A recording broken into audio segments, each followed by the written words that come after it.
Hi, my name is Mika. I am the founder of Areté and VFX Internal Marketing Manager. Been a migrant for a long time, been back and forth, and I'm currently here to talk about how I'm launching the community of Atlanta alongside Ben Simons and other incredible leaders. And I'm here with Pato. And I'm Patricio Montalbetti, born in Mar del Plata, but live in Atlanta for 25 years, and I'm glad to be here with Mika. Thank you, Pato. It's so great to have you here. And today I wanna, it's interesting. I find myself in Mar del Plata, speaking to incredible individuals who want to lead the city and the private capital ecosystem and universities and just weave them together to evolve. And you have your incredible project you're launching that talks about how leaders can bridge these communities.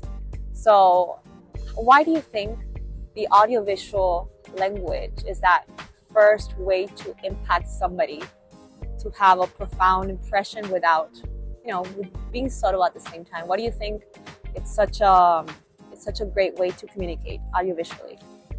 Well, today has changed quite a bit the way that audiovisual penetrated to the people and to the mind of every single individual.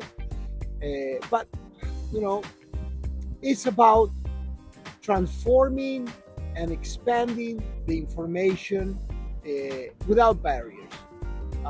In today's day, really, there is no barrier. We remember when we were younger, most of the production that we enjoy watching in either TV, black and white, and yes, I'm from black and white, and movies were basically 80% made in US. Now the thing has changed quite a bit, and productions are all over the world.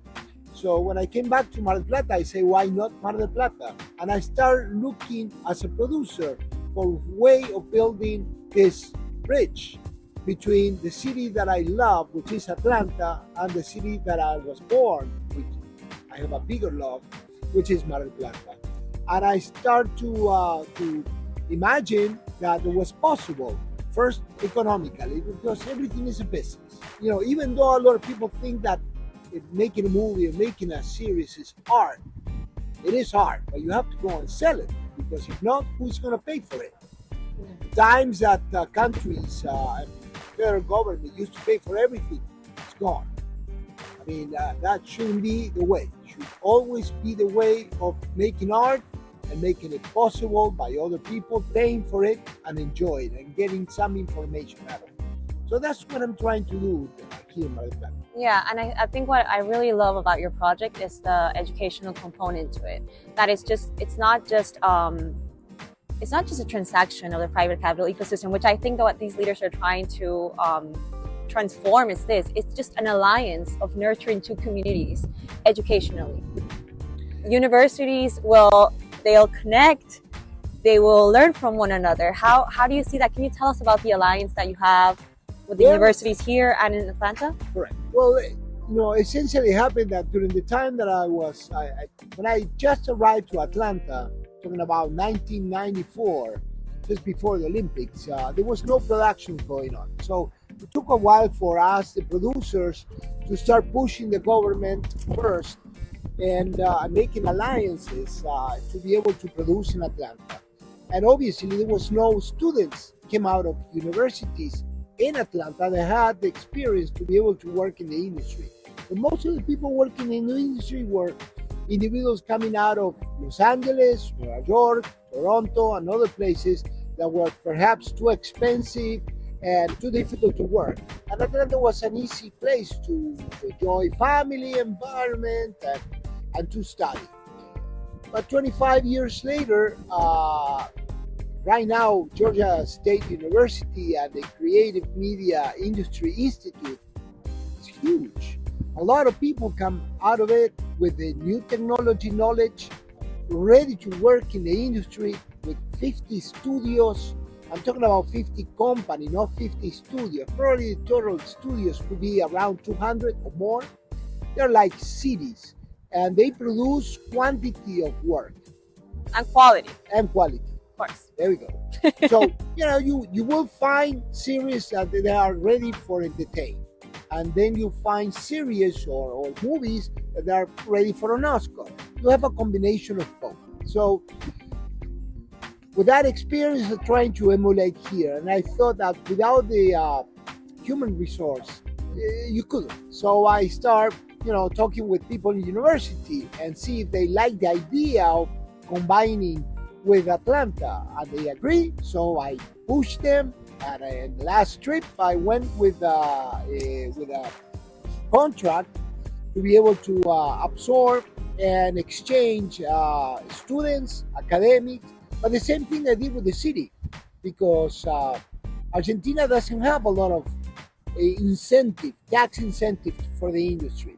So that's something that we can push and we can make it work. And we don't have to really tell them, believe on us. No. Just check out. Set the example, right? There we go. It's like, look how great they're doing. I want to jump in that, right?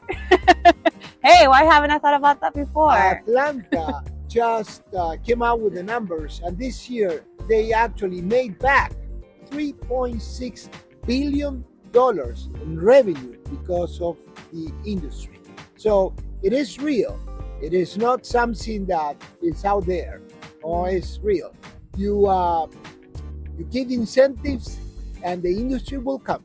Yeah, absolutely. Just like the movie about baseball. Remember, you make the baseball field in the middle of nowhere, and people will come. Well, that's what it is here. That's true. You see the potential.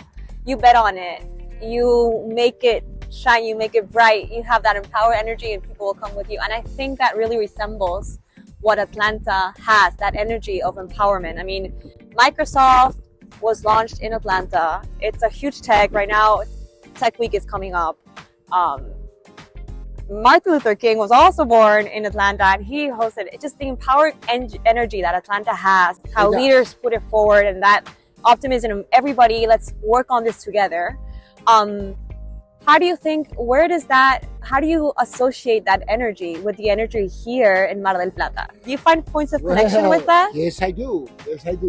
Yes, you're right. In Atlanta, there is a lot of leaders from the past and modern ones that really helped me to think that way, to not to have any ceiling. When I think about doing things, I don't have a ceiling. I just think about it, make it possible, push people around, do the things that I need. If somebody owes me a favor, just wait for me because I'm going to cast that favor. But here, Mar del Plata has also the same thing. I mean, there is leaders in the city of Atlanta or in the city of Mar del Plata, like, I don't know, Fernando Aguirre, for example, someone who left just about the same time that I left and formed a huge company, sold that company, and later on came back to bring jobs to Mar del Plata, to bring history to Mar del Plata, and to make the surf, which is his industry. Remember, when I left here, there were like maybe 40 surfers.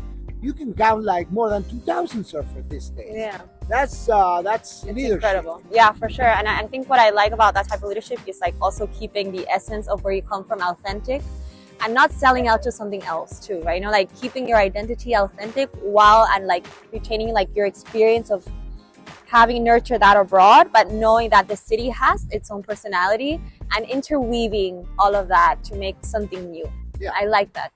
I enjoy the city so much since I was a kid, but also the industry is important. We have the film festival, which is Class A, one of the biggest one in the world, comparable with Cannes, with San Sebastian, with Berlin. And I'm glad that we kept it alive. I mean, has suffered for many, many years, but I think it's coming back to the glories of those days of 1940, 1950, 1960. So I would like to add just a little bit of sun, rain, and help out. Yeah. So, I'm motivated, and that's not going to go away. No, that's not. For neither of us. Thank you, Pato. You're welcome. It was wonderful. Gracias, amiga. No, de nada. A vos.